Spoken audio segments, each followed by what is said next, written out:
मुझे जिक्र हुसैन की कसम है, जाओ पूरी दुनिया का मुतालिया करके देखो और मुझे बताओ मतवक्कल की कब्र कहाँ है, मुझे बताओ हज्जाज बिन यूसुफ की कब्र कहाँ है, मुझे बताओ वो मंसूर दवानकी कहाँ गया, मुझे बताओ वो हारून रशीद कहाँ गया, मुझे बताओ वो मामून रशीद कहाँ गया। वो बड़े बड़े जाबर बादशाह अपनी कब्रों के जहन्नम में जल के मर गए। जिक्र हुसैन कल भी जिंदा था, आज भी जिंदा है, हमेशा जिंदा रहेगा। अपना खुदकुश हमला आवर भेजने से पहले बैठ के घर में ये तसल्ली कर लिया करो कि हम हमला आवर भेज भेज के थक गए हैं। ये आजादारी ये शबीर मिट क्यों नहीं रही, ये मातम हुसैन खत्म क्यों नहीं हो रहा। अगर तुझे पता ना चले, आज इस मजलिस के हवाले से मैं तुम तक पैगाम पहुंचा देता हूं। मेरी कौम तेरे हमलों से खत्म नहीं होनी, तेरे धमाकों से खत्म नहीं होनी, तेरे फतवों से खत्म नहीं होनी, तेरी उलझनों से खत्म नहीं होनी। आजादार ये शबीर जिंदा थी, जिंदा है, जिंदा रहेगी।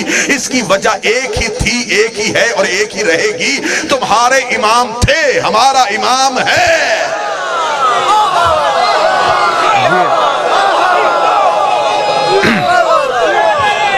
यार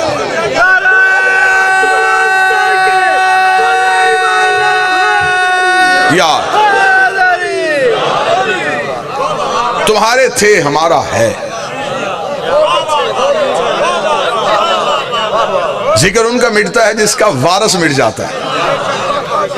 हम तो मजलिस के इश्तिहार में जाकिरीन के नाम नीचे लिखते हैं, सबसे ऊपर लिखते हैं जेरे सरपरस्ती सरकार कायम आले मोहम्मद।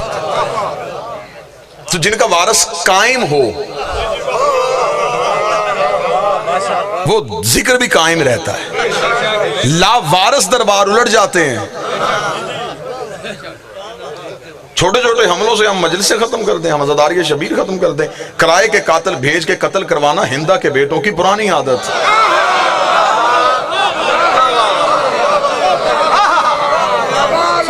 तुम्हारे यहाँ माजी में सलीका है, तुम वो लालच दे के कातिल भेजते हो, जो कातिल मिंबर की अखलाकियात इजाजत ही नहीं देती कि कैसे कैसे लालच दे के तुमने माजी में बड़े बड़े कातिल भेजे। लेकिन जिक्र हुसैन नहीं मिटा। जिक्र हुसैन को कोई खतरा नहीं, फतवा बाहर से आए या अंदर से आए। जिक्र हुसैन फतवों का मोहताज नहीं, आजादार ये शबीर फतवों की मोहताज नहीं। हमने फतवा दे के मातम नहीं करना। मातम इश्क है, इश्क समझ में नहीं आता। जो समझ में आ जाए वो इश्क नहीं होता। बेखतर यार बेखतर कूद पड़ा आतिश नमरूद में इश्क। अक्ल थी महवे तमाशा लबे बाम। अक्ल अभी सोच रही थी, इश्क ने कहा जहां मोहब्बत हो वहां सोचा नहीं करता। मेरी कौम का मातमी मातम करता है तो इश्क हुसैन में करता है। रह गई तुझे घबराने की बात कि ये जंजीर जनी आज अपने घर से फतवा आ रहा है।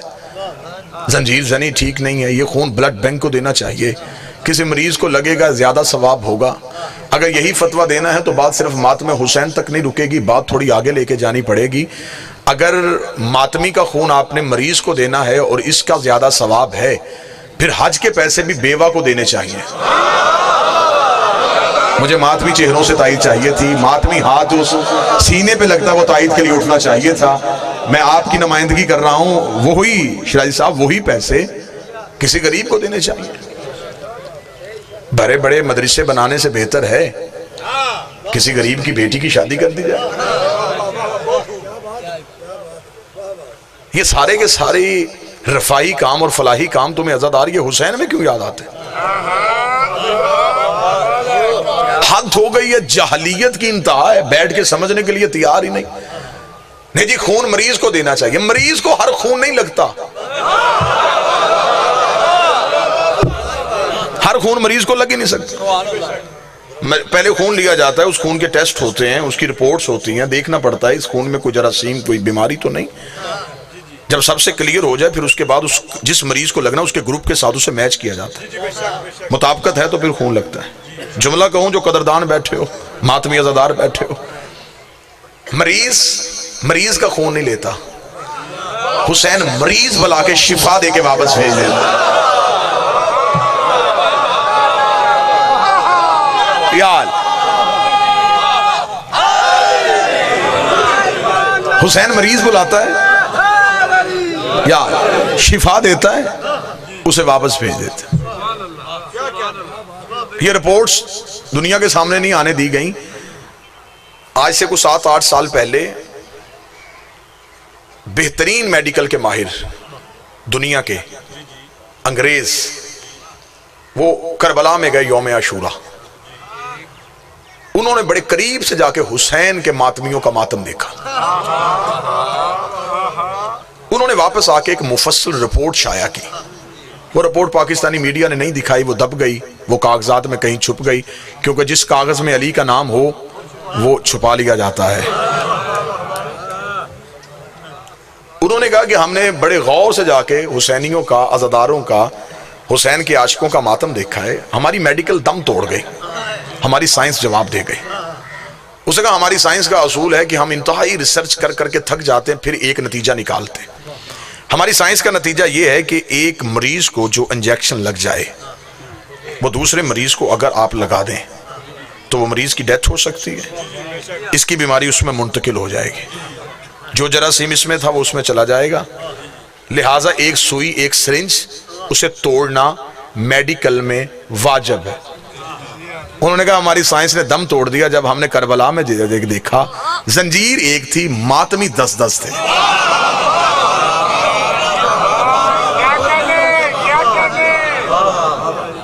वही छुरी बूढ़ा मार रहा था, वही जवान मार रहा था। उन्होंने कहा दूसरा हमने वहां पे ये मौजज़ा देखा कि साइंस ये कहती है कि जख्म के ऊपर मट्टी पड़ जाए तो इन्फेक्शन हो जाती, जख्म फौरी तौर पे वहीं पे खराब हो जाता है, गल जाता है, सड़ जाता है, बीमारी वजूद में आ जाती। उन्होंने कहा हमने करीब से मातमियों को मातम करते हुए देखा। वो मातम करते थे, करबला की खाक उठाते थे, सर पे डाल लेते थे। अब अगला जुमला सुनिएगा जिसके लिए मैंने मेहनत की है। उन्होंने कहा हमने फिर उन इमाम हुसैन के मातमियों को मातम करते देखा, फिर हमने उन पे नजर रखी, ये मातम करने के बाद कहाँ जाते हैं, ये कौन सी मेडिसिन इस्तेमाल करते हैं, ये कौन सा तरीकाकार इस्तेमाल करते हैं, इनकी हम मजहबी रसूमात क्या हैं। उन्होंने कहा हमारी आंखें फटी की फटी रह गई, हमारी सारी रिसर्च धरी की धरी रह गई कि उनकी कमरों से लहू चल रहा था और उनके सर जबीने हुसैन पे, माथे उनके टेके हुए थे और दहलीज़े हुसैन पे वो सजदे कर रहे थे, उनके माथे झुके हुए थे, वो अपने कमरों में वापस चले गए। अगली सुबह उसी तवानाई के साथ, उसी गर्मजोशी के साथ, उसी जवानी के साथ वो या हुसैन कह के दोबारा मातमी हल्के में आ गए। उन्होंने कहा हमने उन्हें करीब से देख लिया और करीब से देखने के बाद हमने ये नतीजा निकाल लिया कि जो साल में एक दफा यूं हुसैन के इश्क में मातम करता उसे पूरा साल बीमारी लग ही नहीं सकती, पूरा साल बीमारी उसके करीब नहीं आ सकती। यार बाकी रह गई प्यार से बात, मोहब्बत से बात, वो आप हमसे मनवाएं, हम आपकी बात मानने के लिए तैयार हैं। आप आएं, आप हमसे बात करें, बहस करें। जहां इल्म ना हो वहां गाली और गोली होती, जहां दलील हो वहां इख्तलाफ हो सकता है। आए, बहस करते हैं, बात कर लेते हैं। बंदे कहते हैं कि जंजीर जनी कुरान में साबित करें। ये खून का मातम कुरान में कहां है? कैसे हो सकता है कि अल्लाह इजाजत दे? यही इतराज होता है ना सरकार, तायद करेंगे मेरी बात। जंजीर जनी कुरान में कहां है? चले, मैं पहली दफा इस इलाके में आया हूं तो मैं पूरी जिम्मेदारी के साथ, अरशद शराजी बादशाह का हुक्म था, तमील हो गई, आपके चेहरों की ज़ियारत हो गई। जो बंदे कहते हैं कि आज़ादारी और जंजीर जनी कुरान से साबित करो, बात यहीं पे खत्म कर लेते हैं, सौदा कर लेते हैं, फैसला कर जान में मसा बंदे होंदे सन भी ए ना ता मनना भी कुरान खोलिए दी विच मातम करदा जंजीर ना जाना निकला दे। चलें चलें, कुछ तरीके बदलते हैं, कुछ तरीका तब्दील करते हैं, शायद बात उन तक पहुंच जाए जिन तक मैं पहुंचाना चाहता हूं, और यकीनन उन तक पहुंच भी रही है, क्योंकि जहां बात पहुंचती है वहां चेहरे पे असर आ जाता है और चेहरा बोल देता है और चेहरा बता देता है कि बात असर कर रही है और कितना असर कर रही है। असर भी दो तरह के होते हैं, बिजली की तार एक होती है, उसके तस्वीरें दो होती हैं। वो एसी में जाए तो ठंड कर जाती है, हीटर में आए तो गर्मी कर जाती है। फजाइल अली भी ऐसी ही दो तस्वीरें रखता है, ये मोमन के दिल में आए तो ठंड कर देता है, मुनाफा के दिल में आए तो चेहरा जल के राख हो जाता है। चेहरे से अंदाजा हो जाएगा कि कहां कहां कैसा कैसा असर हो रहा है। बंदे कहते हैं कि जंजीर जनी कुरान से साबित करो, यहीं पे बात तय कर लेते हैं। हैं। तुम ऐसे करो, तुमने हम पे सवाल किया था कि आजादारी कुरान से साबित करो, जंजीर कुरान से साबित करो, मातम कुरान से साबित करो। मैं बरसरे मिंबर हुसैन मौला का अदना सा मातमी हूँ, मैं मिंबर पे दावा करता हूँ कि तेरा सवाल गलत है। ऐसे कर लेते हैं, हम कुरान को आजादारी से साबित करते हैं, हम कुरान को जंजीर से साबित करते हैं, कुरान जंजीर जरी से साबित करते हैं, कुरान आजादारी से साबित करते हैं, कुरान खून के पुरसे से साबित करते हैं। बंदे कहेंगे कुरान को साबित करने की क्या जरूरत है, कुरान आपके नजदीक मुकद्दस है, कुरान आपके नजदीक अल्लाह की वही की भेजी हुई किताब है। लेकिन गैर मुस्लिम, हिंदू, ईसाई, यहूदी, सिख कुरान को नहीं मानता। वो तेरे मुफ्ती के दरवाजे पे आके दस्तक दे के मौलाना बाहर निकल के मुझे बताएं ये अल्लाह का भेजा हुआ किताब कैसे है, ये कुरान अल्लाह का कलाम कैसे है, ये वही से उतरी हुई किताब कैसे है,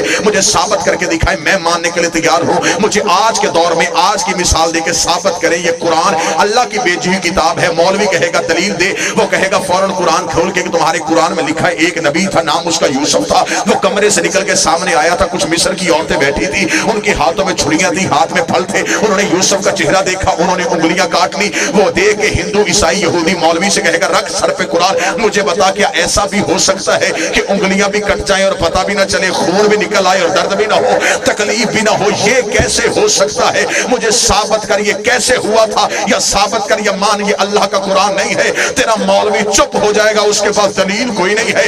हम उसका हाथ पकड़ के मातमी हल्के में लेके आएंगे, उससे पूछेंगे अब पूछ तेरा क्या सवाल है, वो पूछेगा कैसे हुआ था, हम देख के कहेंगे ऐसे हुआ था।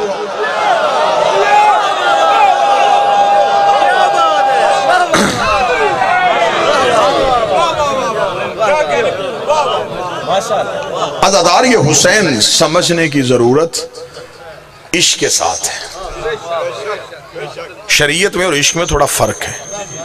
बड़ा एक अंदाज, एक अलहदा से रंग से एक झलक सुनाऊं। कुछ चीजें शरीयत में हैं और इश्क में नहीं, कुछ इश्क में हैं और शरीयत में नहीं। मसलन शरीयत में यूं करने की गुंजाइश है, इश्क में नहीं।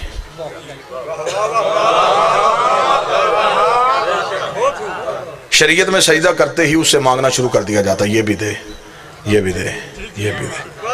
अभी नमाजी मुसल्ले से उठा नहीं और उसे ये भी नहीं पता कि मेरी नमाज गई भी है कि नहीं, और उसने नमाज की कीमत मांगनी शुरू कर दी कि मैंने तुझे 2 सजदे किए हैं, मुझे ये चीजें चाहिए। आसान करने लगा हूं, पता नहीं कुछ कौन से ऐसे चेहरे बैठे थे जिनकी वजह से मैंने ये बात शुरू कर ली। अब अल्लाह करे ये पाया तकमील तक पहुंच जाए। नमाजी सजदे से सर उठाता नहीं है और मांगना शुरू कर देता है। शरीयत में और इश्क में यही फर्क है। शरीयत में उससे मांगा जाता है ये भी दे, ये भी दे, ये भी दे, ये भी दे, भूख फिर भी पूरी नहीं होती। इश्क में आए असूल बदल गया, ये भी ले, ये भी ले।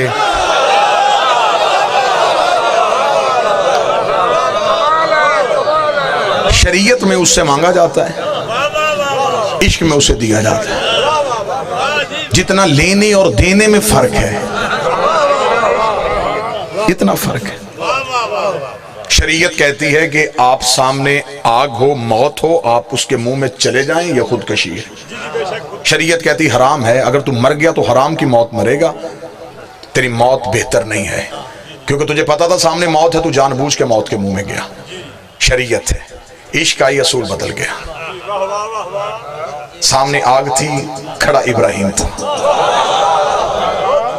इब्राहिम ने दहकती हुई आग में छलांग लगा दी। शरीयत रोक रही थी, इश्क मजबूर कर रहा था। शरीयत कहती है कि अगर आप छुरी किसी दूसरे की तरफ करें तो शरीयत कहती है इरादा कत्ल।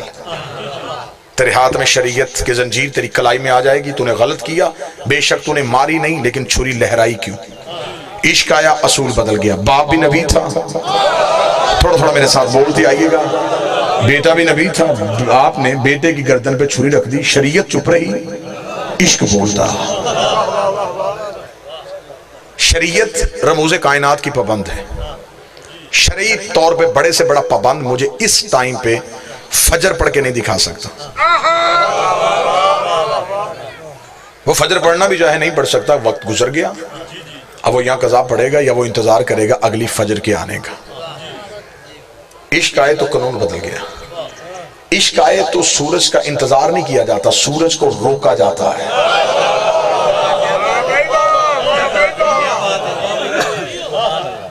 वहां रमूज़े कायनात की पाबंदी नहीं, वहां कायनात के रमूज को अपनी उंगली के इशारे से चलाया जाता है। ये जो हुसैन करबला में आए, ये क्या करने के लिए आए थे? हुसैन अंबिया का इश्क मुकम्मल करने के लिए आए थे। इस अंदाज से हुसैन सुनिएगा और मुझे इजाजत दे दीजिएगा। हुसैन आए थे अंबिया का वो वादा मुकम्मल करने के लिए। नबियों ने कहा था आलम अरवाहीन में कि हम तो इससे इश्क करेंगे।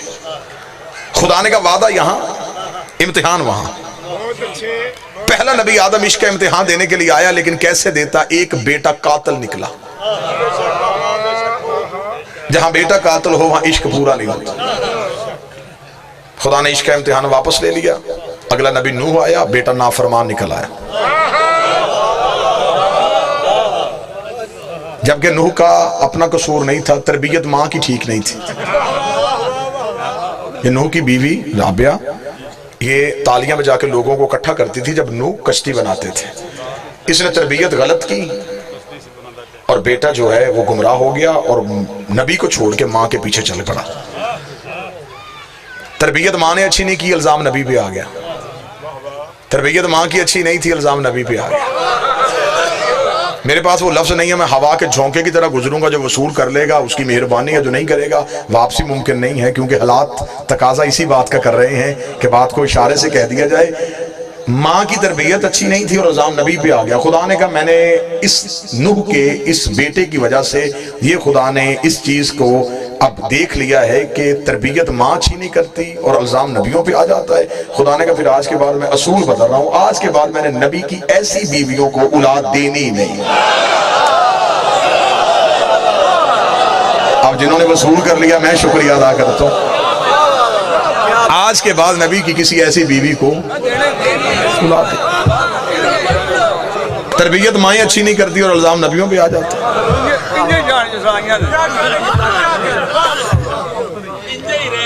ले जनाब, शरीयत और इश्क का एक फर्क देखिएगा और मुझे इजाजत दे दीजिएगा। नूह आए, इश्क ना मुकम्मल, बीवी और बेटा नबी को छोड़ के चले गए, नाफरमान हो गए। बीवी भी छोड़ गई, बेटा भी छोड़ गया। खुदा ने कहा जहां घर में नक्स आ जाए वहां इश्क नहीं होता। एक घर में रहती थी और नाफरमान थी। कौन जाहिल कहता है कि शिया नबी की बीवियों का एहतराम नहीं करते? अच्छी औरत तो फरौन के घर भी हो, हम उसे भी मान लेते हैं। बुरी औरत तो हसन की बीवी भी हो। हमारे यहां रिश्तेदारी शर्त नहीं, किरदार शर्त है। ना हम रिश्तेदारी की वजह से मानते हैं, ना रिश्तेदारी की वजह से छोड़ते हैं। हम रिश्तेदारी की वजह से मानते या छोड़ते होते तो नबी की बीवियों में से सबसे खतरनाक खतरनाक रिश्तेदारी उम्मे हबीबा की है। ये अबू सुफियान की बेटी है, माविया की बहन है, यजीद की फूफी है। हम बाकी में से किसी को नहीं मानते, इस बीबी को मानते हैं। और तारीख में एक ही इस बीबी का किरदार मिला और हमने इस बीबी को मानना शुरू कर दिया। जब फतेह मक्का के बाद बाप बेटी से मिलने के लिए घर आया था, इस शरीफ नीयत वाली बीबी ने यह कह के नबी का चमड़े का बिस्तर खींच लिया था, उठ जा बाबा, ये पाक है, तू नापाक है।